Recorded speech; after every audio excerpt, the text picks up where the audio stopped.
Tuwuliriza ko Pearl of Africa Radio.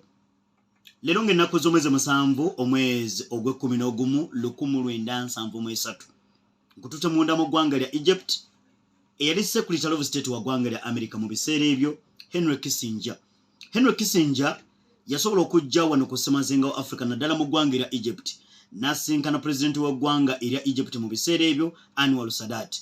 Ng'ensonga ezimulese kwe kwongera okulabika nti batuula wabeewo okukkiriziganya wakati w'okwongera okulabika nti wabaawo emirembe ku kitundu ekimanyiddwa nga Suez Canal.